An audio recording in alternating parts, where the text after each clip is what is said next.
Hello everybody, my name is Miss Nicole. Welcome to Bear Branch Nature Center. Normally we would be visiting you at the library, but of course things change, so we are coming to you virtually to do an animal program for you today.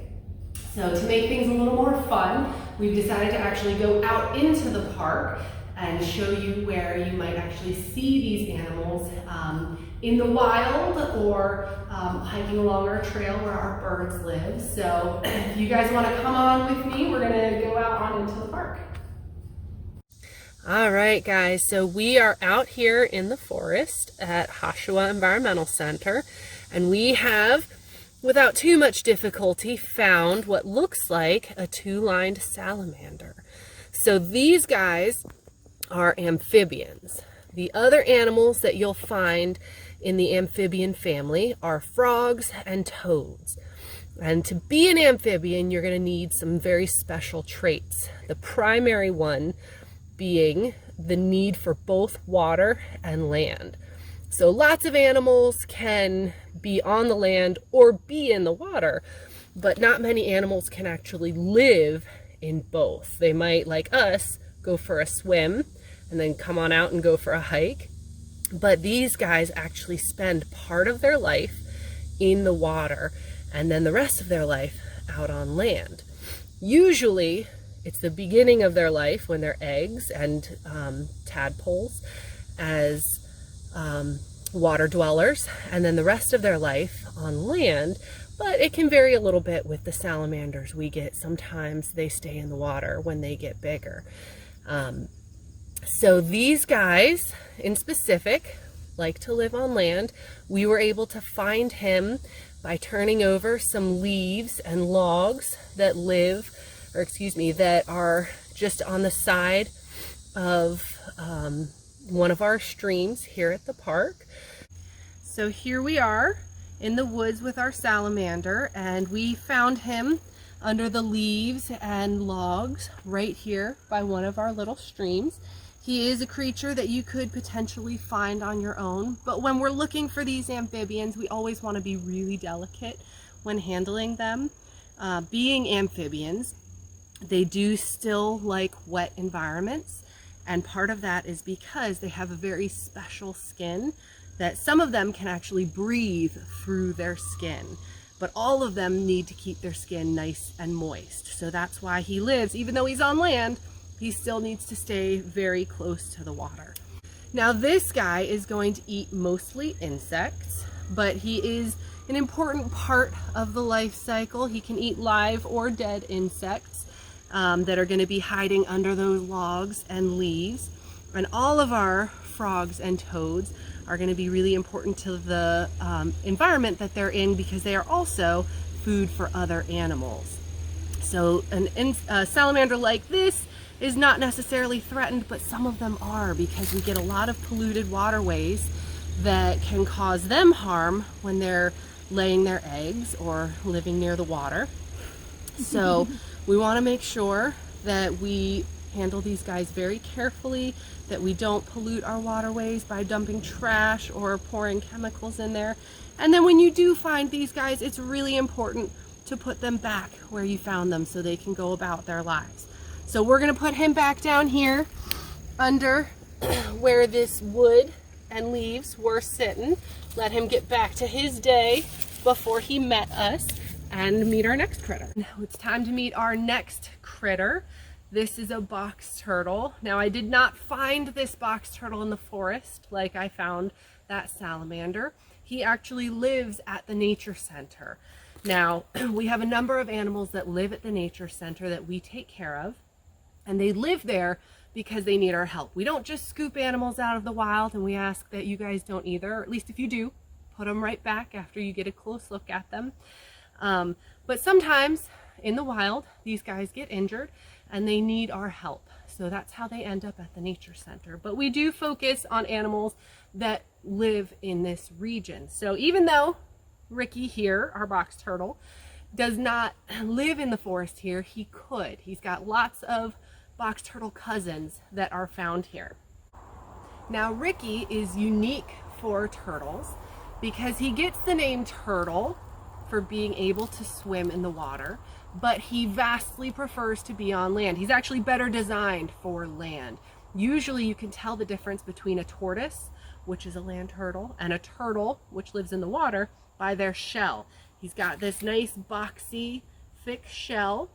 He's not streamlined like a painted turtle, for example, being able to swim in the water, but he can get in the water and go for a dip or a swim if he needs to.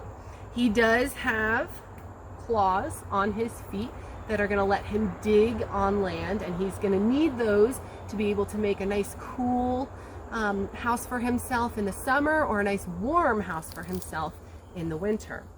And then that shell is going to protect him from lots of things. Now in Ricky's case, he came to us probably hit by a lawnmower. It's been a long time, so we don't know his exact story, but he's got some damage to his shell that you might be able to see. And he's actually got a missing foot. So that's going to make it harder for him to survive in the wild. But the biggest reason that he stays with us is because once he was brought into captivity to be cared for, if they stay too long with people, they eventually forget how to take care of themselves. They have established territories where they know where their food is, they know where their water is, they know where their home is, and the longer they're away from that home, the less likely they are to be able to remember it. So Ricky got hurt, he came to stay with us, and that's why he's at Bear Branch Nature Center. But he still has that beautiful shell to protect him, and a few interesting things about that shell. It's actually made of bone.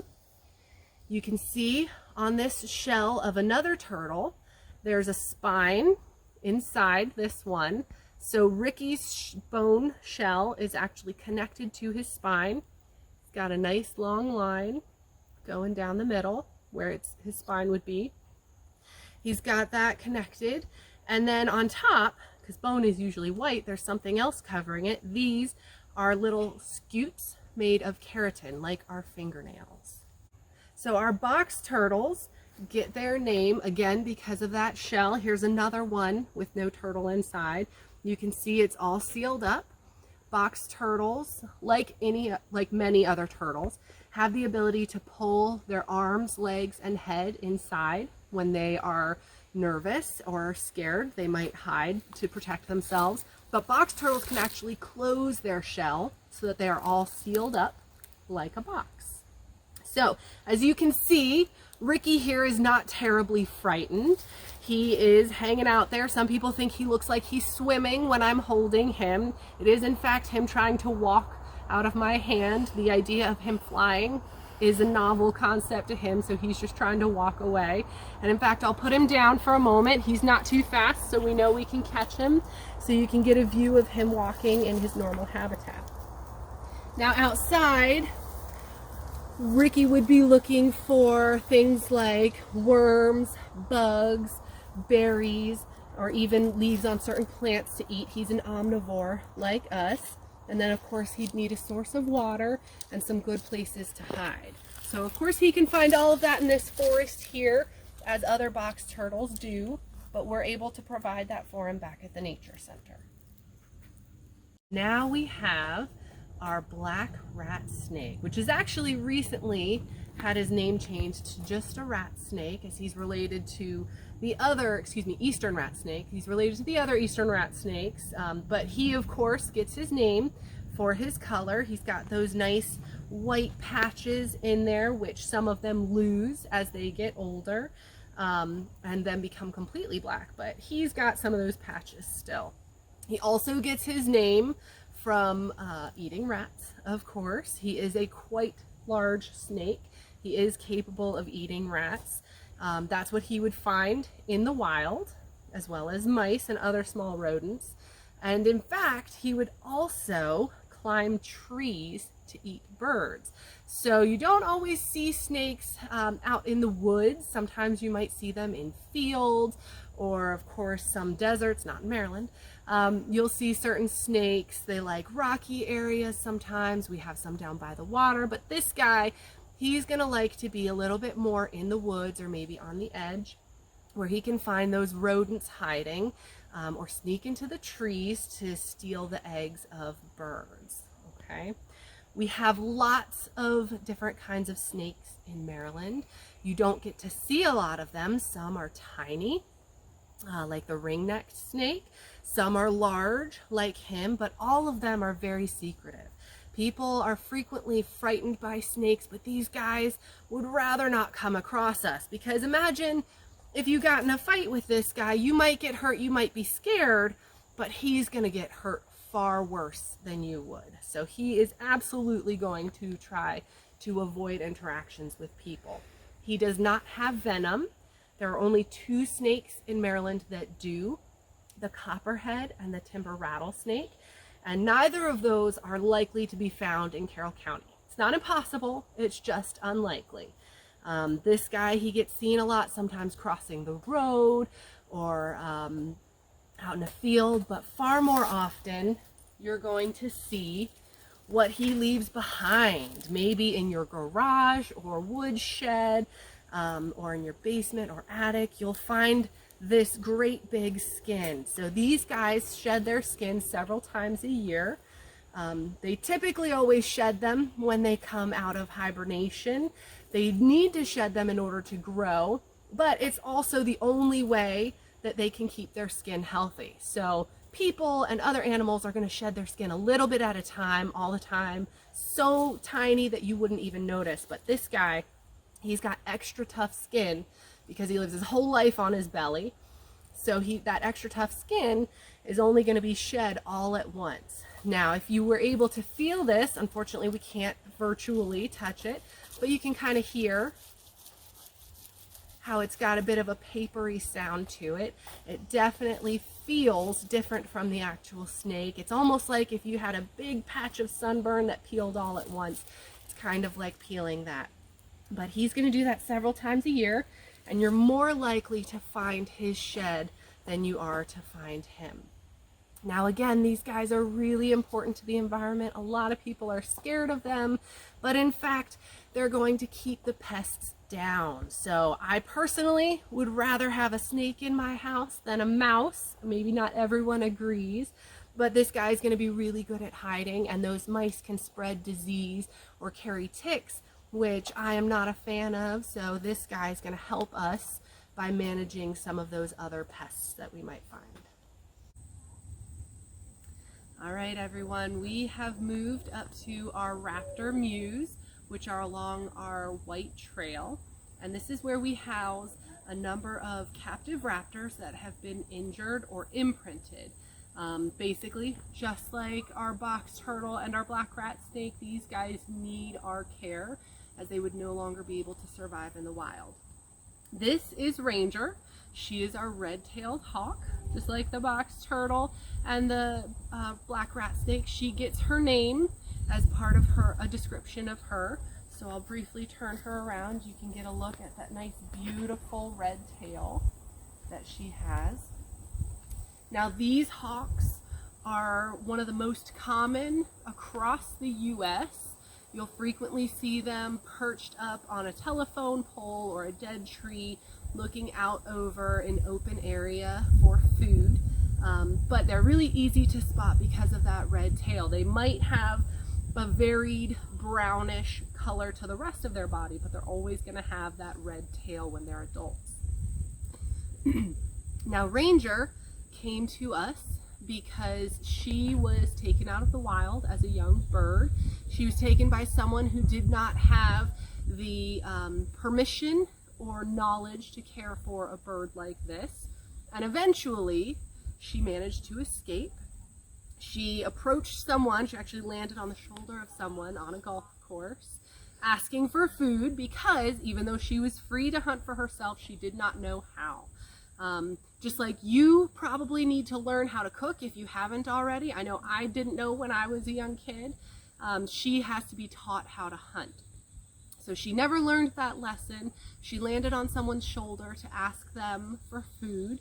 Thankfully, that person maintained calm, didn't panic, and was able to get her into the right hands of a park ranger to bring her in, and she ended up here with us. That's how she gets her name, Ranger.